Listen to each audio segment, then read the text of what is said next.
How did a luxury dinner turn into a full collapse before dessert even arrived? The moment my wife's son called me a wallet and demanded a code, I stayed silent and made one calm change that started a chain reaction across 3 accounts. By the time the waiter returned, his phone would not stop vibrating, and he still had no idea what I had just switched off. Before we go any further, take a second to subscribe, hit the hype button, and like the video. It really helps the channel grow. And tell us in the comments, what would you do in this situation? This didn't start at that restaurant. It started months earlier in my own kitchen, where I learned that silence could be mistaken for permission. I'm Reid, 48 years old, stockbroker, the kind of guy people describe as steady or reliable. Those words sound nice until you realize they're code for pushover. My wife Dana married me 3 years ago, and I thought I understood the deal. She had a son from her first marriage, Colton, 22. I figured blending families meant patience, compromise, support. I was right about the support part, wrong about everything else. It started small, a phone bill here, car insurance there. Dana framed it as temporary. Just until he gets on his feet, she'd say, her voice soft and reasonable. I nodded, paid, moved on. Then came the credit card, for emergencies only, she promised. Except emergencies seemed to happen every week. New shoes, concert tickets, dinner with friends. Each swipe felt casual to them. Each notification on my phone felt like a test I kept failing by staying quiet. I never complained. That was my first mistake. One morning, I stood in our small kitchen making coffee while Colton sat at the table scrolling through his phone. He didn't look up when I entered. Didn't acknowledge me at all. Dana hovered near the counter, arranging fruit in a bowl like everything was normal. The sunrise came through the window, casting long shadows across the tiles, and I remember thinking how peaceful it looked. How wrong that feeling was. "Reid," Colton said, still staring at his screen. His voice was flat, bored. "I need the code for the checking account." I paused mid-pour. The coffee pot hung in the air, steam rising between us. Why? Why? He finally looked up, eyebrows raised like I'd asked something absurd. "Because I need to transfer some funds. Is that a problem?" His tone wasn't curious. It was challenging, like he was daring me to push back, like he already knew I wouldn't. "I'm just asking what it's for," I said evenly. "Does it matter?" He leaned back in his chair, smirking. The morning light caught the edge of his expression, turning it sharp, mocking. "You're going to give it to me anyway." Dana's hand froze over the fruit bowl. She didn't turn around. She just stood there, shoulders tight, waiting for me to fold, waiting for the script we'd been following for months to play out exactly as it always did. I handed him my coffee instead, set it down on the table in front of him. "I'll handle the transfer. Just tell me how much and where." "Seriously?" Colton laughed, short and sharp. "You don't trust me with your own account?" "It's not about trust." "Right, sure." He stood up, shoving his phone in his pocket with exaggerated movements. "Whatever, man. I'll figure it out myself." He left. The door slammed hard enough to rattle the frame. Dana finally turned, her expression pained and pleading. "He's just stressed," she said quietly. "You know how it is at that age." I didn't respond. I drank the coffee meant for him and stared out the window at nothing. At the neighbor's fence, at the trees swaying in the breeze, at the ordinary world that kept turning while mine tilted further off balance. That night, I sat on the living room couch with my phone in hand. 3 login alerts. 3 attempts to access accounts I hadn't touched all day. The timestamps matched Colton's figure it out myself timeline perfectly. He'd tried the savings account first, then the checking, then the emergency fund I kept for actual emergencies. I changed the passwords, all of them. Then I sat there in the dark, listening to Dana breathe in the next room, and wondered how long I'd been funding my own disrespect. How many months had I watched the balance shift without questioning it? How many times had I told myself it was temporary, that things would balance out eventually, that patience was the same as strength. My phone buzzed. Unknown number. I answered. Restaurant noise in the background, laughter, clinking glasses, the murmur of expensive conversations. Then Colton's voice, loud and careless. "Hey, Reid, we're at Laurent's. Brielle's mom is here. You should come by. Show everyone you're part of the family." The way he said family made my jaw tighten, like it was a performance, a role I was auditioning for. "I'll think about it," I said. "Don't think too long." His voice shifted, sharper now, impatient. "We're ordering the wine list. The good stuff. You know how it is." He hung up before I could respond. I stared at the phone. Laurent's, a place where entrees started at $70 and the waitstaff moved like choreographed dancers. A place where people went to be seen, to prove something, to establish their place in a hierarchy I'd never cared about. Dana appeared in the doorway, wrapped in her robe. "Was that Colton?" "Yeah." "What did he want?" I looked at her. Really looked. The way she twisted the robe's belt, the way her eyes didn't quite meet mine, the way her whole posture screamed that she already knew what he wanted and was hoping I'd just give it to him. "He wants me to show everyone I'm part of the family," I said. She winced. "Reid, he didn't mean—" "He did." Silence stretched between us. The refrigerator hummed in the kitchen. A car passed outside. Dana sighed, the sound heavy with resignation and something that might have been guilt. "Please don't embarrass him tonight," she said. And that's when I knew.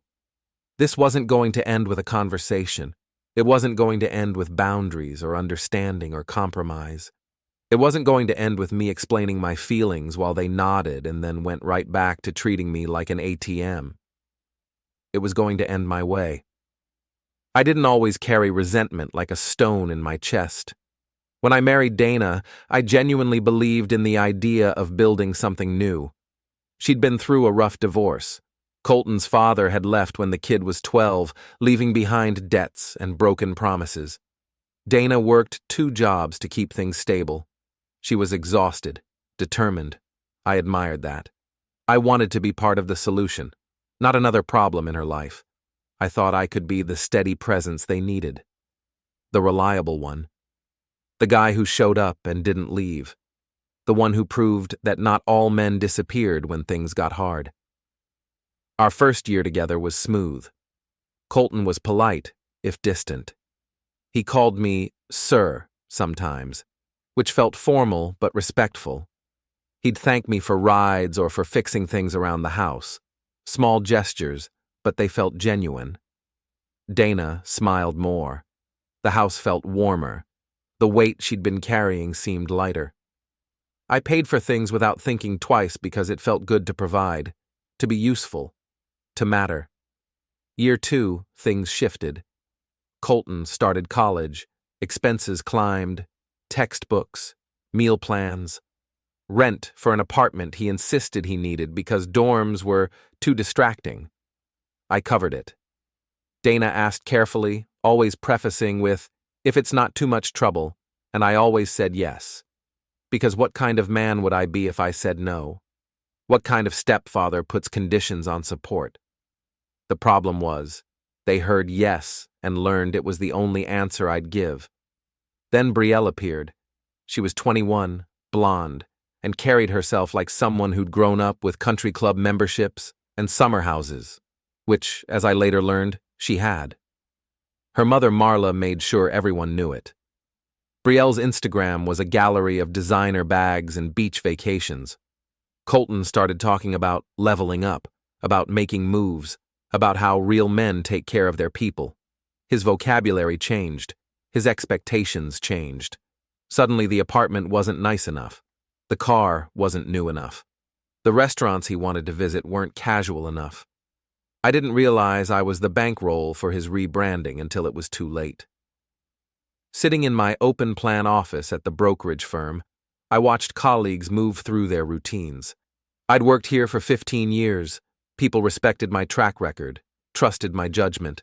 I handled portfolios worth millions, managed risk assessments, navigated regulatory frameworks without breaking a sweat. Clients called me when markets got volatile.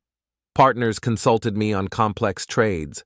But at home, I was treated like an ATM with a pulse. My phone buzzed. A text from Dana. Colton mentioned he needs help with his car payment this month. Can we talk tonight? I stared at the message, read it 3 times, noticed the phrasing. Not, can you help, but needs help. Not, would you consider, but can we talk? Like the decision was already made, like my participation was procedural. I typed back, sure, but I didn't mean it the way she thought. That afternoon, I drove to a coffee shop near the bank.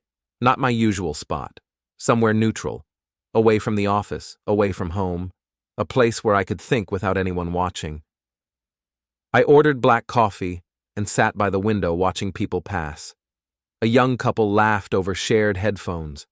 An older man read a newspaper, unhurried.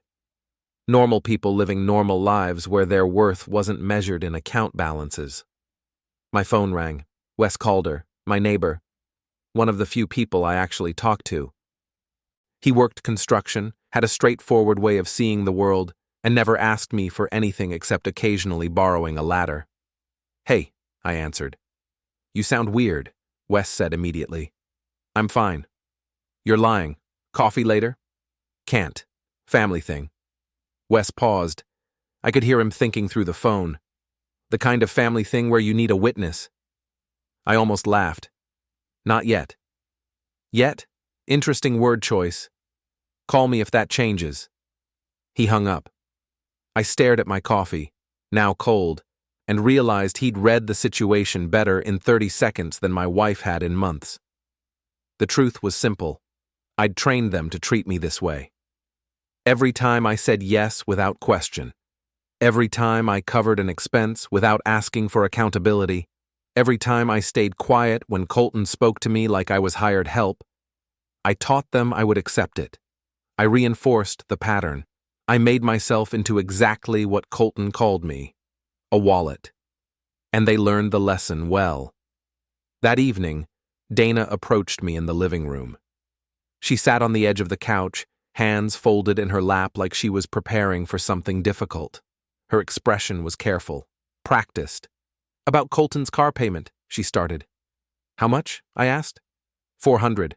But Reid, I know you've been generous, and I don't want you to feel... I'll handle it. Her shoulders relaxed. Relief flooded her face. Thank you. I know he appreciates it. He's just not good at showing it. I nodded. Didn't argue. Didn't explain that appreciation required actual evidence, not assumptions. Didn't point out that I'd never once received a thank you text or a phone call that wasn't asking for something.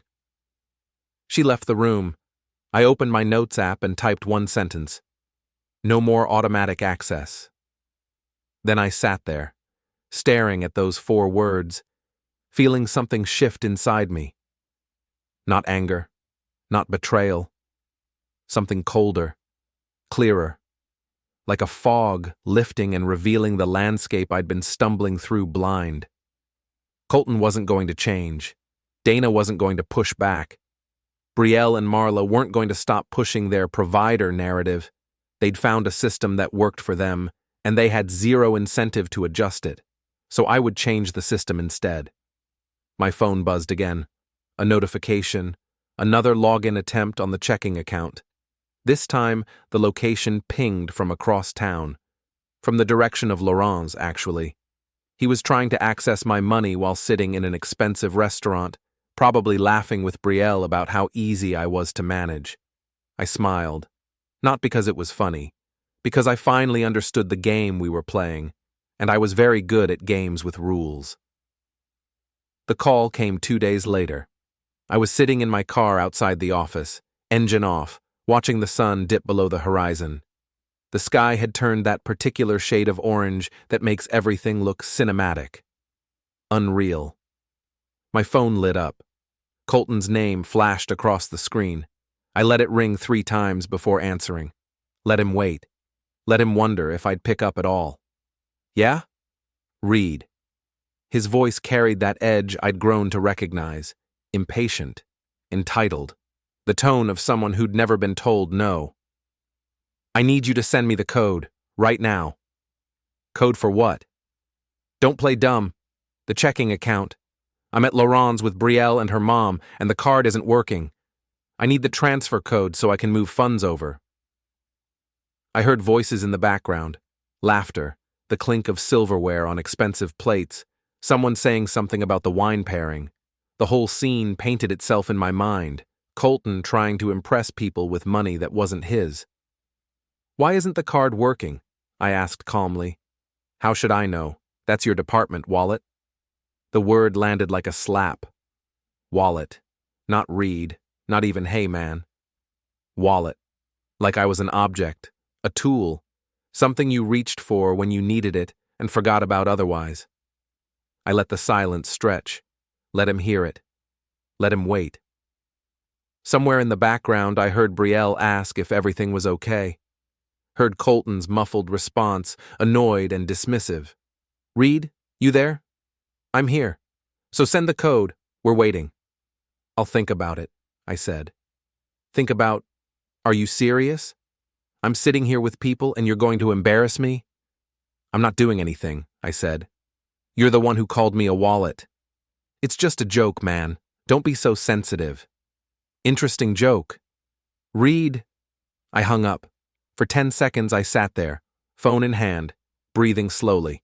In through the nose, out through the mouth, the way you do when you're trying to keep something contained. Then I opened my notes app again, added a second line beneath the first. Set boundaries properly. I started the car and drove. Not home, not back to the office, to the bank. The branch was 20 minutes away, tucked into a strip mall between a dry cleaner and a sandwich shop. I arrived 15 minutes before closing. The lobby was nearly empty. One teller counting cash. One customer finishing up paperwork. Fluorescent lights buzzing overhead, casting everything in that harsh institutional glow. Nina Park, the relationship manager, glanced up as I approached. We'd worked together before, refinancing the mortgage, setting up new accounts when Dana and I got married. She was professional, efficient, the kind of person who understood that money was emotional even when it shouldn't be. Reid, she said, smiling, what brings you in so late? I need to make some changes, I said. Her smile didn't waver, but her eyes sharpened. She'd heard that tone before, knew what it meant. What kind of changes? Authorized users, automatic transfers, access permissions. She gestured to a chair across from her desk. Let's talk. I sat. Explained the situation in clinical terms. No emotion, no blame. Just facts. I'd set up certain systems to help my stepson. Those systems were being misused. I wanted them restructured. I used words like financial boundaries and account security and primary holder rights. Nina listened, took notes, asked clarifying questions. This will take about 15 minutes to process, she said. Once it's done, any automatic transfers will stop and the authorized user status will be revoked. He'll no longer be able to access the accounts or request codes. Are you sure you want to proceed? I'm sure. Does your wife know? I met her gaze. She will. Nina nodded slowly. Okay, let's get started. The printer hummed. Forms appeared. I signed them, one after another. Each signature felt like closing a door, like sealing something that had been left open too long. My hand moved across the paper with absolute certainty. When we finished, Nina handed me a receipt. A small piece of paper confirming what I already knew. The power dynamic had shifted. If there are any issues, she said carefully, you can reverse this process, but it will require both parties to be present. There won't be any issues, I said. I left the bank as the lights went dark behind me. The parking lot was empty now, just my car and the distant hum of traffic. I sat behind the wheel for a moment, feeling the weight of what I'd just done settle over me. Not regret, not guilt, just the clean, sharp clarity of a decision executed properly. Driving home, my phone rang. Colton again. I didn't answer. He called 3 more times. Then Dana called. I answered. "Reid, what's going on?" Her voice was tight, strained. "Colton says you're ignoring him. He's at a nice restaurant and people are watching and—" "I'm not ignoring him," I said. "I'm making a point." "A point? Reid, this isn't the time." "It's exactly the time." Silence. Then, quietly, "Please don't do this." "I already did." I hung up. At a red light, I pulled up my messages. A group chat had formed. Colton, Brielle, Marla. The typing bubbles appeared, stopped, appeared again, like they were coordinating, planning. Marla. "This is completely unacceptable behavior." Brielle. "Colton is humiliated." Colton. "You're done, you hear me? Done." I didn't respond, didn't defend, didn't explain. I just watched the messages pile up, each one more desperate than the last, and felt nothing but cold satisfaction. When I pulled into the driveway, Wes was outside his garage, working on something under the hood of his truck. He glanced over as I stepped out of the car, straightened, wiped his hands on a rag. "You look calm," he said. "I am. But different." I nodded. "Yeah." He wiped his hands on a rag, studying me with that direct, assessing look he had. "Whatever you're doing, you've already decided, haven't you?" "I have." "Good," Wes said. "People mistake calm for weak, but calm is just control." I went inside. Dana was on the couch, phone in hand, face pale. The living room lights were off. Just the glow from her screen illuminating her worried expression. "We need to talk," she said. "We will," I replied. "After tonight." She opened her mouth, closed it, then looked away. I went to the bedroom, set my phone on the nightstand, and lay down. Tomorrow, I'd finish what I started. Tonight, I'd sleep better than I had in months. Morning came quiet. Dana didn't speak to me over coffee. She moved through the kitchen like I was a stranger, poured her own cup, stared out the window. The silence felt thick, oppressive, like weather before a storm. I didn't push, didn't try to explain. I drank my coffee, checked my phone, and left for work. At the office, I walked through the open plan floor to the back corner where compliance kept their desks. Elliot Graff looked up from his computer, eyebrows rising slightly. We'd worked together for years, but I rarely sought him out. His job was rules. Mine was risk. We intersected only when necessary. "Reid," he said, "this is a surprise. Got a minute?" He glanced at his screen, then nodded. "Conference room?" We walked to the small glass-walled meeting room. I closed the door, sat down. Elliot folded his hands on the table, waiting, patient. He'd heard enough workplace confessions to know when someone needed space to talk. "I need advice," I said. "Hypothetically." "Hypothetically," Elliot repeated, his tone neutral but his eyes sharp. "If someone had been given authorized access to financial accounts and that access was being misused, what's the cleanest way to revoke it without legal complications?" Elliot leaned back, steepled his fingers. "Define misused." "Unauthorized transfers, attempts to access accounts without permission, treating access like ownership, making demands, calling the primary account holder names when he doesn't comply fast enough." He nodded slowly.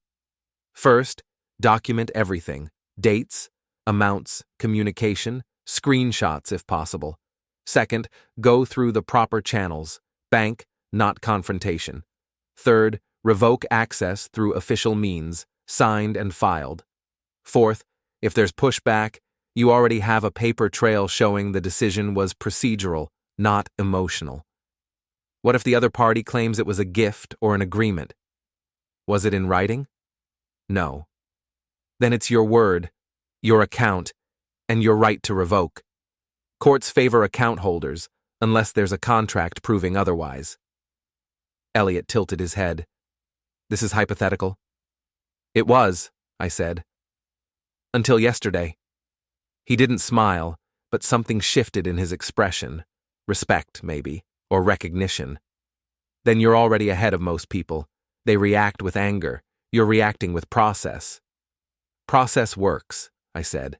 It does. Just make sure you're prepared for the emotional fallout. Process doesn't care about feelings, but people do. They'll try to make you feel guilty. They'll call you cruel. They'll tell you you're overreacting. None of that changes the facts. I stood. Thanks, Reid. He stopped me at the door. You're doing the right thing, even if it doesn't feel like it. I nodded and left. Back at my desk, I pulled up spreadsheets. Not for work, for my household finances. Every payment I'd made over the last 6 months, car payments, insurance, credit card balances, rent for Colton's apartment, utilities he'd added to my plan, streaming services I didn't use. The numbers were startling. Not because they were large, I could afford them, but because there was no reciprocity, no acknowledgement, just expectation. $32,000 in 6 months, more than 50% of my take-home income after taxes and retirement contributions. I saved the file, backed it up to 3 locations.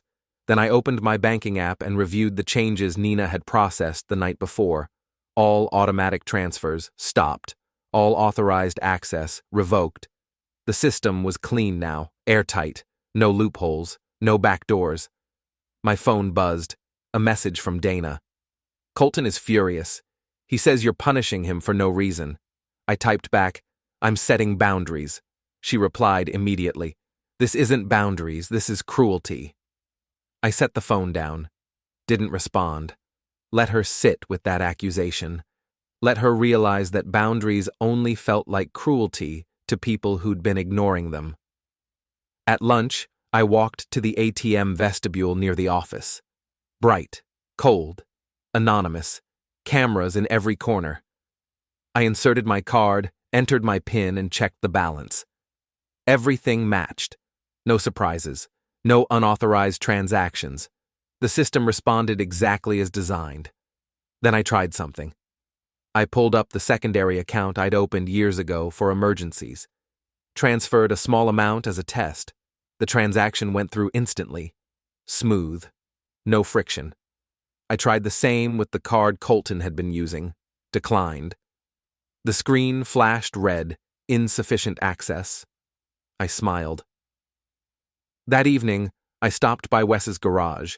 He was elbow deep in the engine again, muttering to himself about compression ratios and timing belts. Tools scattered across his workbench like organized chaos. You're back, he said, without looking up. I am. Still calm? More than before. He straightened, wiping grease on his jeans. So what's the endgame here? Accountability, I said. Public, clear, no room for excuses. Wes raised an eyebrow. Public? They want to play games in front of people. I'm going to let them. You're going to make them uncomfortable, Wes said. In front of witnesses. Exactly. He nodded slowly, a grin spreading across his face. I'd pay to see that. You won't have to, I said. It's already in motion. I left him standing there, tools in hand, shaking his head with something close to admiration. That night, Dana tried again. Reid, please, just talk to him. Explain what you're doing. He's scared. He should be, I said. That's not fair.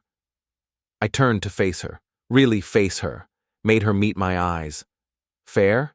Dana, he called me a wallet, in public, while demanding access to my money, and you asked me not to embarrass him. Where's the fairness in that? Her eyes filled with tears. I didn't mean... You did. You always do. You choose him. Every time. When he's rude, you excuse it. When he demands, you enable it.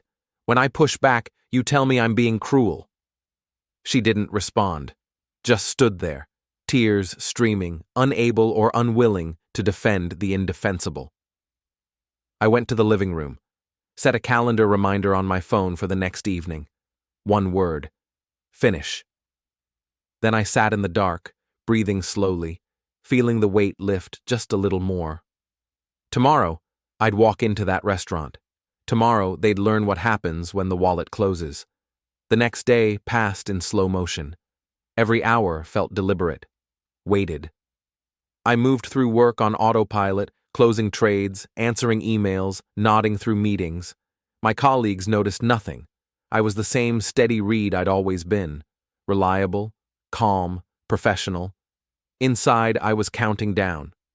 Elliot caught my eye once from across the office. He gave a small nod. I nodded back. An acknowledgement between people who understood that rules, properly applied, were the most powerful weapon in the world. At noon, my phone rang. Unknown number. I answered. "Mr. Trenner?" A woman's voice. Professional, clipped. Nina Park. "Yes? This is Nina Park at the bank. I wanted to confirm your appointment this afternoon. 2 o'clock?" I hadn't made an appointment. 2 o'clock, I repeated. "Correct. Just a follow-up on yesterday's changes. Standard procedure." "I'll be there." She hung up. I understood. She was covering bases, making sure everything was documented properly before anything escalated, creating a paper trail that showed due diligence, proper procedure, adherence to protocol. Smart. Professional. Exactly what I needed. At the bank, Nina met me in the lobby with a folder, thick, official-looking. She walked me to her desk without small talk. "Everything is finalized," she said, opening the folder. "All changes are locked in. The previous authorized user has no access, no permissions, and no ability to request codes or transfers. The automatic payments have been stopped. Here's your copy of the documentation." She handed me the folder. I flipped through it. Every form, every signature, every timestamp, every technical specification of what had changed and when. "If anyone disputes this," Nina continued, lowering her voice slightly, "the records are clear. You acted within your rights as the primary account holder. No violations, no gray areas, everything by the book." "Appreciated," I said. "One more thing." She glanced around, then leaned closer. "If this turns into a he said she said situation, you'll have evidence. They won't. Documentation beats emotion every time. Just keep that in mind." I met her eyes. "I will." Leaving the bank, I felt something settle.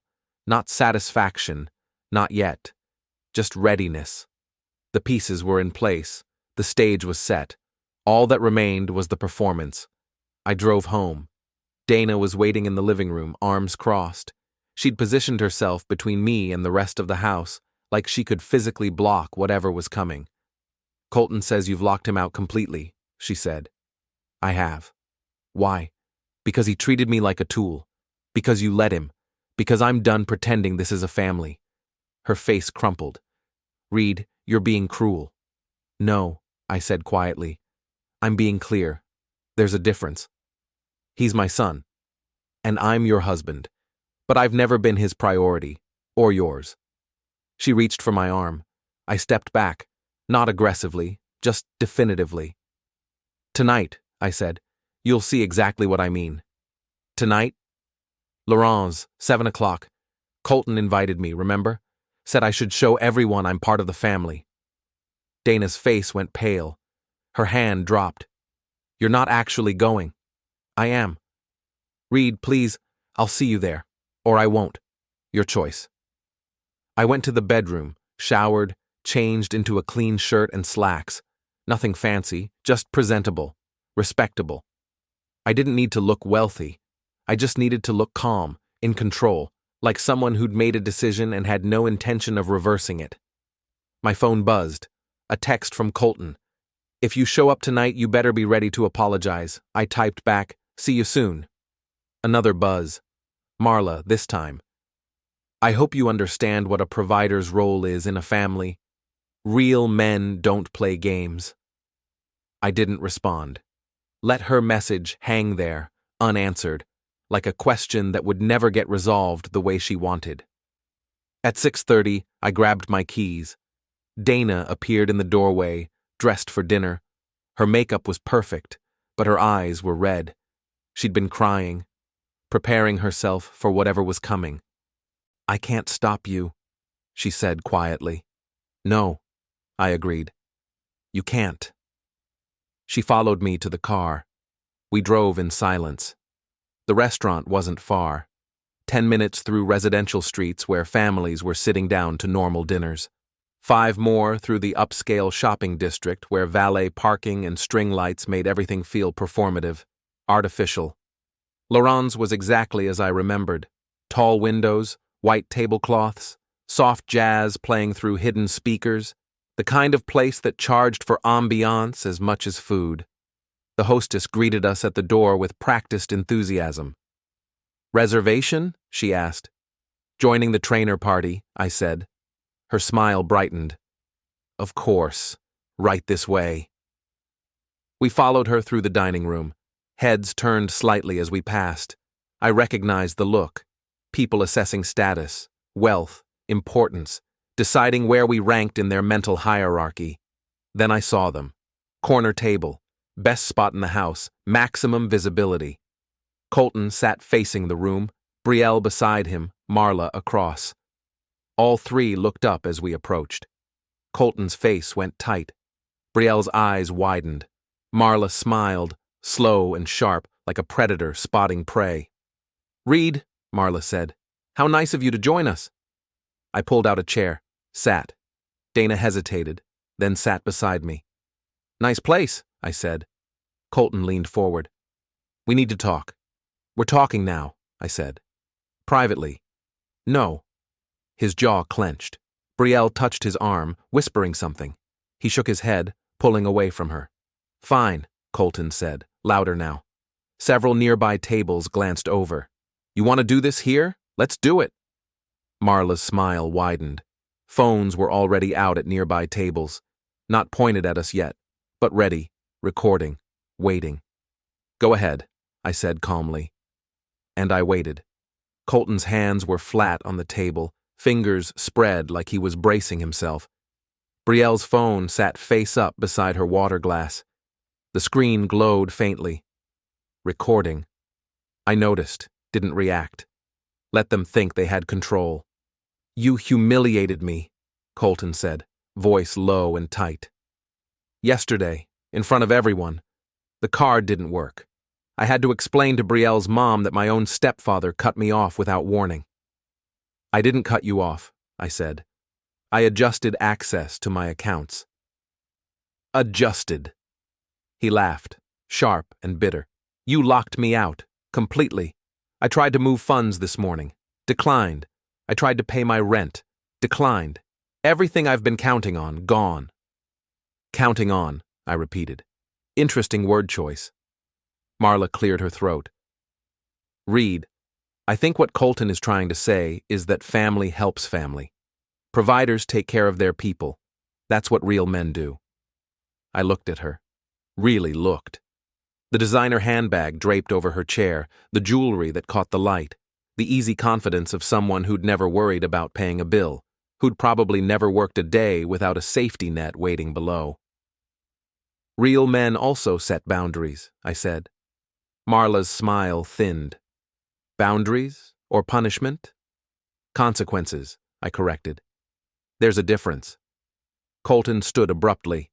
The chair scraped against the floor. Heads turned. Conversations paused. The restaurant's ambient noise dropped just slightly, the way it does when something interesting is happening. "You're a wallet, Reid," he said, louder now, making sure people heard. "That's all you've ever been. You show up, you pay, and you stay quiet. That's the deal. That's what you signed up for when you married my mom." Dana flinched beside me. I didn't move, didn't blink. "Say that again," I said quietly. "You heard me. Wallet. That's all you are. You're not family. You're a resource, a convenience, and when you stop being convenient, you're nothing." The words hung in the air. Around us, I could feel attention sharpening, phones shifting, people leaning in. I nodded slowly. Then I reached into my pocket and pulled out a folded piece of paper, set it on the table, smoothed it flat with deliberate movements. "You're right," I said. "I have been paying, quietly, consistently, for months. Let me show you exactly how much." I slid the paper toward Colton.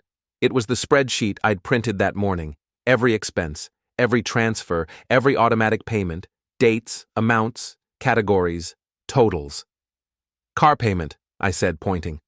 $400 a month, insurance add-on, $150, rent for your apartment, $1,200, credit card balance, anywhere from $500 to $2,000 a month, depending on how much you felt like spending. Phone bill, $80, miscellaneous emergencies, another few hundred. Colton stared at the paper. His face went pale.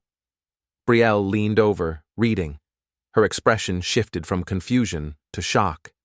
That's over $30,000 in 6 months, I continued. Not a loan, not an investment, not even a gift, because gifts require gratitude. Just gone. Because you expected it. Because your mother asked. Because I stayed quiet. Marla leaned forward. That's what family does. No, I interrupted. That's what I did. Past tense. Because as of yesterday, every automatic transfer is stopped. Every authorized access is revoked. Every system you've been using to treat me like a resource is shut down. I pulled out another piece of paper, the receipt from the bank. Signed, stamped, official, legal. This is confirmation from the bank, I said. All changes are locked in. You have no access, no permissions, no codes, nothing. Colton grabbed the receipt, his hands shaking. He read it again. His mouth opened, closed, opened again. You can't do this. I already did. This is illegal. It's not, I said calmly. I checked. With compliance at my firm. With the bank. With their legal department. I'm the primary account holder. Everything was in my name. You had access because I allowed it. Now I don't. Brielle's voice cut in, shrill. You're ruining him. He has bills, responsibilities. People depend on him. Then he should pay them, I said, like an adult. Marla stood now, her composure cracking, color rising in her cheeks. You manipulative. Careful, I said. We're being recorded. I nodded toward Brielle's phone. Her face went red. She grabbed it, fumbling with the screen, trying to stop the recording. Too late, I said. I saw it when I sat down. And that's fine. Let people see this. Let them see exactly what happened. You invited me here to shame me into compliance. You brought witnesses. You wanted a public moment where I'd fold under pressure and restore access because I was embarrassed. I leaned back in my chair, completely calm. So here's the public moment. I'm the one who paid for everything. I'm the one who stayed quiet while you called me a wallet. I'm the one who set boundaries legally, properly, and without warning, because I knew you'd try to manipulate me into changing my mind. Colton's voice cracked. Mom, say something. Dana's hands were trembling in her lap. She looked at me, then at Colton, then down at the table. I can't, she whispered. Mom, I can't, she repeated, louder now, her voice breaking. Reid is right. You did treat him like a tool. We both did. I let you. I enabled it. I chose you over him every single time, and I was wrong. Colton stared at her like she'd slapped him, like the world had inverted and he couldn't find his footing. You're choosing him over me? I'm choosing what's right, Dana said. Finally. The waiter appeared, oblivious to the tension. Young, nervous. Are we ready to order? Silence. Marla grabbed her purse. I'm done here. Brielle stood, tugging Colton's arm. Come on, let's go. Colton didn't move. His eyes were locked on mine, wide and desperate, searching for something, a crack, a weakness, any sign that I might reverse course. You're really doing this, he said. You're really going to destroy me. I'm not destroying you, I said. I'm letting you stand on your own. For the first time. He opened his mouth, closed it, then turned and walked out, Brielle and Marla trailing behind. Their footsteps echoed in the suddenly quiet restaurant. Dana and I sat alone at the table. Around us, people were watching, whispering, recording. The story was already spreading. I could feel it. I stood, left 2 20s on the table for the trouble. Let's go, I said. Dana followed me out. In the parking lot, my phone buzzed. Colton. Again, then a third time, each buzz more desperate than the last. I looked at the screen, then at Dana. "He's calling you," she said. "I know." "Are you going to answer?" I blocked the number. The screen went dark. "No," I said. Dana's eyes filled with tears, but she didn't argue, didn't plead, just stood there, finally understanding. We drove home in silence. When we pulled into the driveway, Wes was outside again, leaning against his truck, arms crossed, waiting. He looked at me, at Dana, then back at me. "How'd it go?" he asked. "It's done," I said. He grinned. "Good." Inside, I sat on the couch. Dana stood in the doorway, watching me with an expression I couldn't quite read. Something between grief and relief. "What happens now?" she asked. "Now," I said, "he learns to pay his own bills." "And us?" I looked at her. Really looked. At the woman I'd married. The woman who'd chosen her son over her husband at every turn. The woman who was finally, maybe, starting to understand what that cost. "That depends on you," I said. She nodded slowly. "I understand." She walked away. I heard her footsteps fade down the hall, a door closing, silence. I sat there in the dark, phone off, accounts locked, boundaries set, and for the first time in 3 years, I felt completely, utterly free.